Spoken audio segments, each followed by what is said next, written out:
Not what this is all about. Basically, on this show, when religious people say or do things that are stupid or harmful, we call them on it.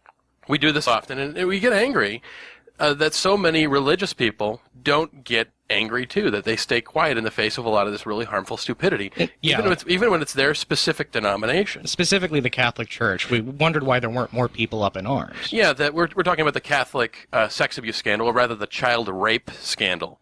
This is the children of Catholics that are being raped by priests, and the Catholic Church is explicitly covering up and protecting pedophile priests, moving them on to a new parish where they can get fresh meat and not punishing them, protecting them from prosecution. And in the face of this, Catholics have been, for the most part, dead silent.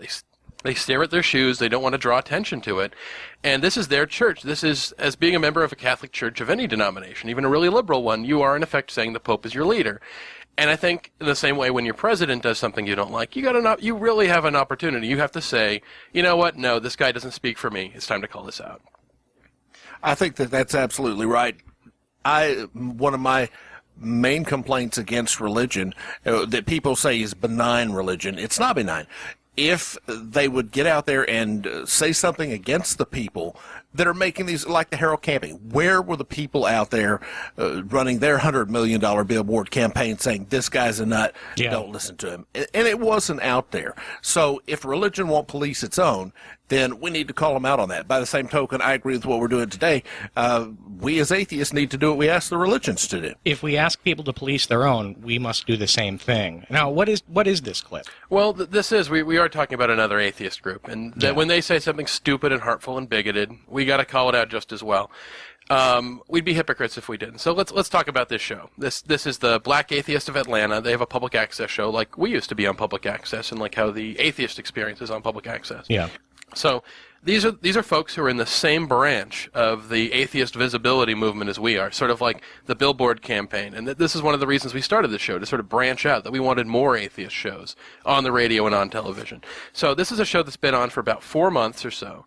And I've seen the first few episodes on YouTube and on the internet, and it's a very good show. Yeah, we've been pretty happy with it so far. It's a very smart show. It's conversational. It's lively. It's the one thing that you always try to avoid is to be boring, and these people are not boring. This is a great show, and I'm like, this is a potentially really great, I guess you could say, subsection of the atheist visibility movement. Gus getting out there, and it feels kind of like there's some movement on that.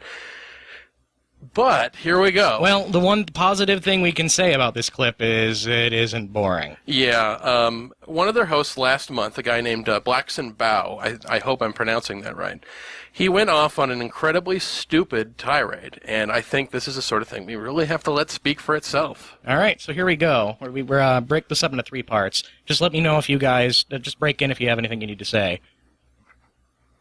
And here we go. Me, myself, hold on, Katie. Me being born an atheist, I look at homosexuality as violating the law of reproduction, and that's science. That has nothing to do with religion. So I think as far as creating life, I know that every human being on this planet came from a man and a woman. And if you look at every mammal, they actually follow the law of reproduction also. So me personally, as an atheist, born an atheist, being the king of all the black atheists, as far as I'm concerned, I'm saying that homosexuality is anti-life. Yeah. So really, that is really your personal business. As far as being tolerant, I don't think you should go out and beat homosexual people up and beat them over the head with a baseball bat. But right. As far as like me knowing your personal business in your bedroom, keep that to yourself. Because I keep my personal business to myself. So I think. Yeah, this is just nuts. One of all, we want to separate this host from the rest of the show, and the thing that just blows my mind is there is a lesbian host on this show, so he travels in a social circle that should include somebody who should take him to task for this, to grab him aside and say, you know what, you're saying something really stupid. This is the wonderful thing about social pressure, is that eventually, if you hear enough of that stuff, you're not going to say it simply because you just don't want the headache. Yeah. That's the beauty of it. And first of all, there is no law of reproduction, no more than there's a law of attraction. No, it's all this natural is better stuff that we've been talking about, or that we've been hearing about for years. And if natural is better, I should be cold and wet and dead. because I'm in my 30s and we originally didn't live that long, and we live in the Pacific Northwest, so it's rainy and wet all the time, so I'm not allowed heat. I should have died of an abscessed tooth. People should not have pacemakers, should not be put on life support. This whole natural thing. What is it that, this is the same thing James Randi said whenever natural is used as just a word for good. But even if his natural argument, even if you want to give that to him, which I'm not saying we should, then you also have the argument of he's got his facts wrong. Yeah. We have demonstrated in over 409 species that there are homosexual, lesbian tendencies in those species. So he doesn't even have his facts right. He's using a bogus argument with bogus facts. That's true. Yeah, the idea of the personal business question, too, is another one that's brought up. And this is something I hear a lot of bigoted people say, that automatically, inherently, a gay relationship is built on sort of illicit sex, as opposed to the same, they wouldn't make that sort of assumption about a heterosexual relationship. Right. They automatically assume it's about sex. This is like, there was a right-wing commentator who recently made a lot of noise about somebody trying to force eHarmony, the dating website, to accept basically applications from people who are gay. Mm-hmm. And she was like, oh, well, that'll just lead to people having these sort of illicit hookups. And so they're not having hookups now. Those people are having, honest, loving relationships, but it's only the gay people who have illicit sex. And I see that same double standard coming from Blackson Bau here. Absolutely. And that was Michelle Malkin, correct? That was Michelle Malkin. Yeah. And so the thing is the whole reason, under normal circumstances, keep your sexual practices to yourself. And that's fine. However, this is a group of people who are being discriminated against because of their sexual practices. So their sexual practices, unfortunately, are now a subject of discussion. And nobody's saying, ooh, keep it in your pants if you mention that you're married to somebody of the opposite gender, or you have kids, or you mention that you're getting married, or you're in love, or you have a date. There isn't this automatic assumption that we're talking about illicit sex. Yeah. This is bigotry. It straight up is. You're right. And, something that gets me is his definition of tolerance is I'm not going to hit him over the head with a baseball bat. Yeah. That's his definition. Let's take that, and I am from the South. I am not a racist. I was raised in the most racist county in America, I firmly believe. So let's take his definition of tolerance and see if he likes that as being, as he calls himself, a black atheist. Let's say, okay, keep it to yourself. So hide your race from us. We don't want to see that. How racist, how bigoted would I sound if I say that? How about if I say, okay, because you're black, you can't get married? Yeah. How about if I say, because you're black, people can discriminate against you? We're not going to beat you up with a baseball bat. We just won't let you sit in the front of the bus, so we won't let you sit at the lunch counter. Exactly. I mean, in his whole comment, his whole process here, he throws Dr. Martin Luther King under the bus that Rosa Parks is on the back of. I mean, he absolutely takes racial relations way back before Martin Luther King days in some of the comments that he makes. Absolutely. And I still want to take this back to the atheism thing. This is something that a lot of people accuse atheism of doing, which is because we have no standard of morality handed down from on high, we must therefore go to nature to come up with our morality. And if it happens in nature, it must be moral. That's crap. Yeah. Nature, by definition, is amoral. Morality is our invention. And it's funny, again, like the thing James Randi once said, you know what else is natural? Bird poop and gravel. Yeah. I mean, it's just, you can't put a value judgment on something because it's natural. Yeah. And the fact that, like Rich said, that there are so many species that have observed with homosexual behavior already debunks it, that this is something that predated human culture. Yeah, I mean, cholera, malaria, harlequin ichthyosis, all of these things are natural, and they're terrible, and they're, by my judgment, those are morally bad, but whatever. And if you think that the stuff he said right now is terrible and offensive, let's go to the rest. You might want to brace yourself. Yeah, here we go.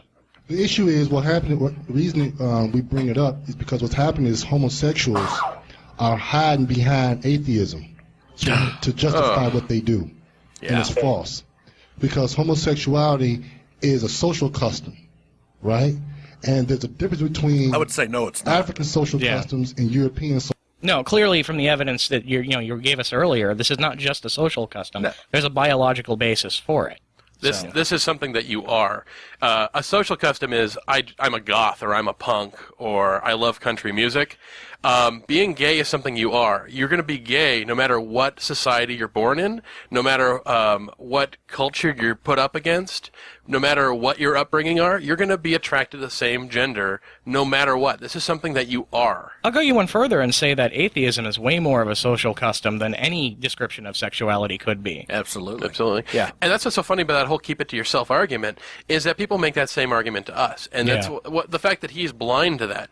He's on a show talking about how he feels about things. Yeah. Why doesn't he keep his personal business to himself? It's because other people are acting on their beliefs and we're responding to it. And it's the same reason that gay rights activists talk about their beliefs, and not necessarily their beliefs, but their orientation at the length, because there are so many lies about it that need to be countered. Are your loins girded? Shall we move on? Let's move on. All right. Social customs. Homosexuality is a European social custom. Now, we're black atheists.